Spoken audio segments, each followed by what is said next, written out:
Bom dia, nós estamos aqui com o Arthur Valadares, que esteve conosco na 35ª Semana Espírita e a segunda Semana Espírita Jovem. A gente teve a honra de contar com ele durante a sexta-feira e o sábado de manhã, ontem pela manhã, e nós estamos aqui para fazer algumas perguntas a respeito do movimento, de algumas palestras que ficaram a respeito dos jovens.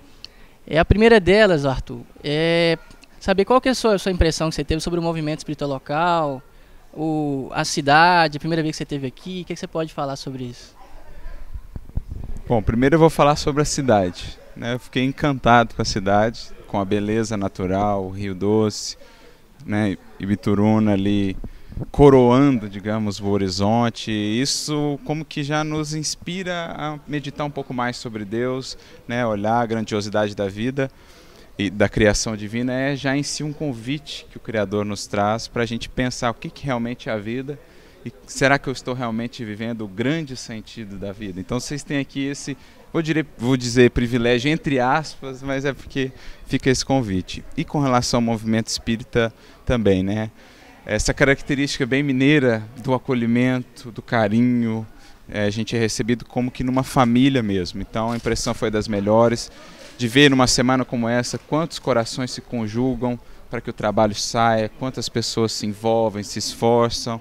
A alegria grande também de ver o movimento jovem, atuante, ativo, se esforçando por levar adiante essa mensagem, por encontrar os meios, né, sempre em aperfeiçoamento da gente alcançar mais o jovem, sobretudo nesses momentos que a gente precisa tanto.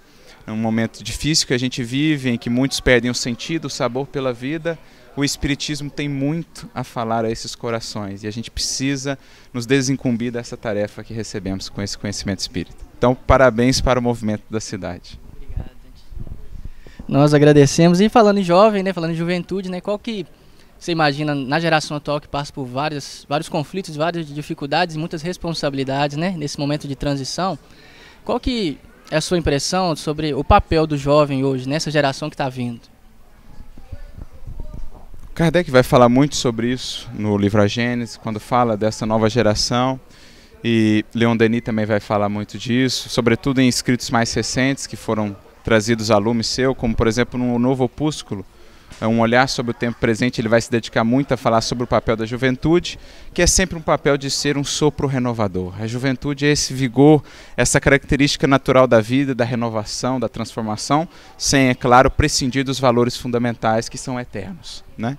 Então o jovem, ele tem esse chamado da vida a ser aquele que renova, mas renova no bom sentido, no sentido que eleva, que edifica. Então o papel do jovem, para que ele seja realmente nova geração, não só no corpo, como na alma, é buscar pautar a sua vida por esses novos valores. E é justamente a ausência desses valores que acaba levando muitos à perda do sentido existencial. Então, pautar a sua vida pelo amor, né, pela virtude, pelo dever, pelo conhecimento, pelo trabalho no bem, seja em qual frente for. Esse é o papel do jovem, né? Mudando-se às vezes as formas, que já não servem mais tanto, que estão desgastadas, sem abrir mão da essência, que é sempre a mesma e é sempre fundamental, o amor. Então, Leon Denis vai definir essa juventude, que será a juventude que transforma realmente o mundo. Ele diz, tem basicamente dois tipos de juventude. E aqui ele se foca mais ali, é a juventude idealista. Aquela juventude que, com o vigor, a energia da sua juventude, mantém bem acesa a chama do ideal dos valores futuros, do bem, do amor. Esses são os jovens que realmente transformam, não são moldados pelos valores do mundo como ainda estão, que tem causado tanto adoecimento. Então, é aqueles que conseguem, mesmo que o corpo vá envelhecendo, manter o frescor, a poesia dos primeiros momentos. Conservam ao longo de toda a vida a juventude da sua alma, nesse eterno renovar, nesse eterno servir. Esses são os jovens, realmente nova geração, prenunciando uma nova humanidade que está por se formar. A gente está vendo aqui, gente, uma nova palestra, novas reflexões que nós estamos tendo aqui. Você fez uma palestra conosco na sexta-feira, abordando o tema consciência da transitoriedade, né? E vem uma pergunta que talvez traga uma dicotomia, que é, para você, qual que é o maior desafio? É viver a vida do corpo no espírito ou a do espírito no corpo? Eu acho que assim, no que diz respeito ao corpo, nós já temos muitos milênios de exagero nesse sentido. Viver a vida do Espírito aqui no corpo é para nós ainda algo mais novo. E, portanto, se configura como algo mais desafiador. Porque viver para os prazeres do corpo, para os excessos do corpo, isso a gente já tem muita experiência, digamos assim. Eu acho que o grande desafio, esse é o limiar da nova era, uma era do paradigma do Espírito, é a gente aprender a viver como espíritos no corpo, sem menosprezar as ocasiões que temos aqui, de aprender, de servir, os recursos que nos chegam, o próprio corpo, aprender isso, mas vivendo com espírito, como espíritos, né? Como diz Kardec lá no livro Céu e Inferno, antes dessa consciência da vida futura que se estende ao infinito, a gente dava tudo ao presente, então era tudo ao corpo. Porque era o que a gente podia tocar, o que a gente podia ver. Mas agora que esse horizonte se abre, a gente tem que dar tudo ao futuro, sem menosprezo ao presente.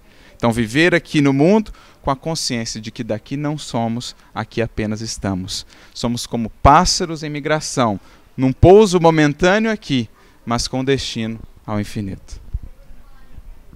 Nós vamos chegando, gente, nos últimos minutos dessa entrevista, deixar o nosso abraço, nosso agradecimento. Leve para São Carlos lá toda essa alegria que você teve aqui conosco e a gente espera contar contigo numa próxima oportunidade, né, se assim Deus nos permitir, e deixar as palavras finais que você queira falar, refletir, fica à vontade. Bom, como eu falei aqui também nas palavras finais durante o evento, a gente tem passado por momentos difíceis, de desesperança em muitos corações, de pessimismo quanto ao futuro, de descrença na humanidade, no potencial da humanidade de se superar. E creio que em momentos como esse, sobretudo, a gente precisa cuidar muito para que a chama do nosso coração não se apague. O próprio Jesus, quando falava das realidades da transição, em Mateus 24, ele dizia: por abundar a iniquidade, a caridade de muitos esfriaria. E a gente não pode deixar a caridade, a fé, a esperança do nosso coração esfriar.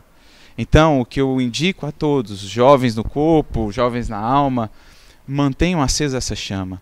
Alimentem ela com oxigênio da prece, do estudo, sobretudo do amor. Porque é isso que mantém o nosso coração irradiando luz para esses momentos de sombra nas consciências e no mundo. Sejamos nós, ainda que mínimas candeias, a luz que ilumina os nossos passos, como os passos daqueles que caminham conosco. Então acreditemos no porvir, acendamos a nossa luz, sejamos o sal da terra, porque a alvorada não tarda.